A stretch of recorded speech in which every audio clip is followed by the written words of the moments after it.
Sanibonani, molweni ndiyanamkela kwi-SSA-TV ngesiXhosa. Umbuzo uqhubekile ke kuzethu ebuzwa into yoba usamkhumbula na lo mntu. Nontsiki ngapha uthe awungowokuqala ke ukuba unikezwe ezi pilisi but ke ngoku sesirhalela ukumazi so that lo mntu azoyeka nawe uzokwazi ukuphephisa nabanye abantu. UDoctor uyicacisile ke uba ezi ndlela nenze ngazo ke zi-very dangerous ngoba kunethishu eye ikhule apha ngaphakathi kuwe esibelekweni ekuthiwa yi-Asherman syndrome.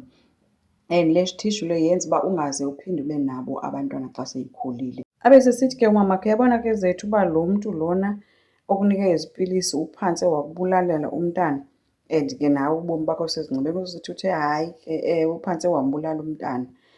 Kodwa akambulalanga mos and andisamkhumbuli mna lo mntu ondinike iipilisi. Etsho nje nge-attitude because lo mbuzo uhleli awusuki kuye, funeka echaze igama lomntu and uyoyika ke ngoku and uvela aphathwe ziinyembezi ke.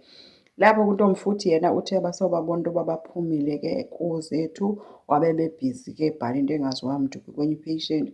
Wabonakala ke engumntu onovuyo ke kuyo yonke le nto because kaloku imfihlo yakhe iseyifu kuzethu and kaloku bemgrogrisile. Uye wafika ke guys noXolani ke ezombona ke uzethu ethi yena uzethu kuXolani uyazisola and uthi abantu bayamjaja. UXolani uthe sibahoya abantu abangekho kwimeko yakho.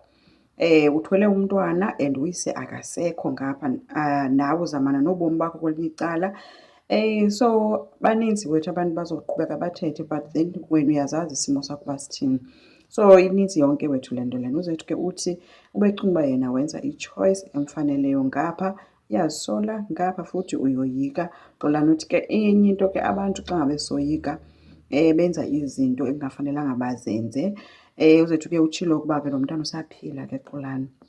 Maybe ke lo mntana bekumele uba ndibe naye. UXolani uthe ke ewe kodwa ke usene-choice yayo yonke into ofuna ukuyenza. Mna ndikhona for ukukusapota kuyo yonke into oyicingayo. Noma wethu ufikile ke ethi wothukile sova into yoba kuthiwa uzethu usesibhedlele.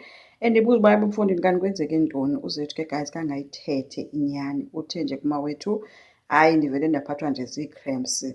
Wabe sebuza kuzethu umxelele nomphathi. Uthe omnye hayi ndimxelele into yoba no uyagula nje khange ndibe ndithetha nto because ekugqibeni ke ebengazi uba utheni. So ngelo xesha ke sekhona kumawethu kuye kwafika ke noQhawe ke naye ke uQhawe ke washiyeka exolisa ke ngumawethu besephumile ethi ngokungafumaneki because kuzethu naye wayemzamela uQhawe ngalaa mini before athathe ezi pilisi. Cawa wonke umntu ke zange ayibambe ke i-call yakhe. So uthi ke naye bebambe ke zezakhe but ke uve yonke into ongoyanga. Abe sembuza ukuba unjani na wena. Uzethu ke uthi akakwazi ukuba ngumama, uthe nje akekho ready but ikhona into ayifilayo qha naye akazi uba yintoni ke. And uthi ke kwakuqhawe ithetha uthini nje into yoba ngumama nje nawe noba uyazi. Qha umcebise ngelithi suzistresa, thatha yonke into step by step because ke sekwenzekile ngoku akho nto izoba sathini. So kwelinye icala uThumeka naye ke guys at last kuye wayeka uke aphushe iblame kwabanye abantu. Naye ke wathi uyazibleyima ngayo yonke ke le nto yenzeke kuzethu ngoba kaloku uthi cinga uba nguye unobangela. In fact uthi ndim unobangela wayo yonke into eyenzeka kuzethu because uzethu ndamphushela kude le kanti yena umntana abantu wayezithandela nje ulikamva. So mna ndaba nguloo mntu lowo. So uHlathi ke uthi masingazihluphi ngento edlulileyo sisazombona lo mzukulwana lona and ugqirha ekugqibeleni akakatsho nto, masilinde. So uThumeka ke ubone into yoba makehleke but into esingayaziyo uba uzode alicele noxolo umthetho lo wakhona. Nofikile ke uye wafika ke esibhedlele ezobona intombi yakhe ke.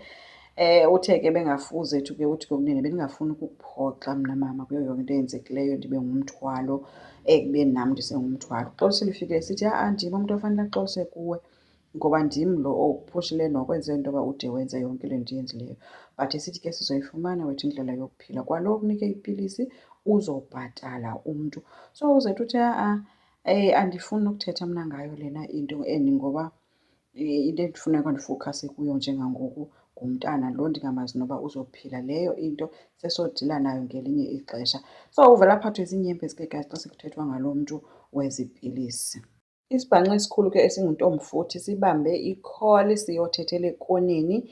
Akajonganga nakwi-direction enabantu, ujonge nje edongeni uthetha nomntu efowunini into yoba kaze uthetha mani lo mntu lona ndimxelele into yoba uba uthethile uyazi uba kuza kwenzeka ntoni. So akazufa and akho nto azoyithetha. Kanti uNtsiki ke guys umamele, uthe xa ethi hayi bo Ntomfuthi yho, yajika intombazana yashaya ispidi esikhulu. Uthe isabaleka besithi ome bamba bamba. Xolani wabe sephumile ngasemnyango wamthi nqaphu zabe sezifika nee-securities. Wabanjwa ke kwayiwa ke kuZethu. Kulapho kufika kwabuzwa khona ke kuZethu uba Zethu nguye lo bekunikeza iipilisi. UZethu vele wavuma wathi yes nguye, because ngoku uzoba saphika athini ekugqibeleni naye ubomi bakhe busebungciphekweni ngenxa kaNtomfuthi. Into esingayaziyo kukuba ke guys lo bekuthiwe ebethe uNtomfuthi unabantu bakhe yena and ifemeli yakhe iyawuba kwi-high risk if ukhe wathetha apha. Asazi ke uba izothini. Uxelelwe ke oosisters uba ke namhlanje uzolala ubaliwe. Yho, engasacaphuki ke guys ke uNtomfuthi esithi sibhanxa sentombazana etsho kuZethu. Andazi ke noba uthi sibhanxa because umxelile or because ifemeli yakhe uyifake emngciphekweni. Uthe ke uNtomfuthi esokhutshwa ke washiyeka uZethu ke guys elunywa eskrima, wabiza ugqirha ke. So asazi ke noba into yakhe izophetha isithini, kodwa ke ubonakele njengomntu olunywayo. Enkosi, ngicela siqhubeke sisubscribe, silike, singakhomenta futhi. Bye.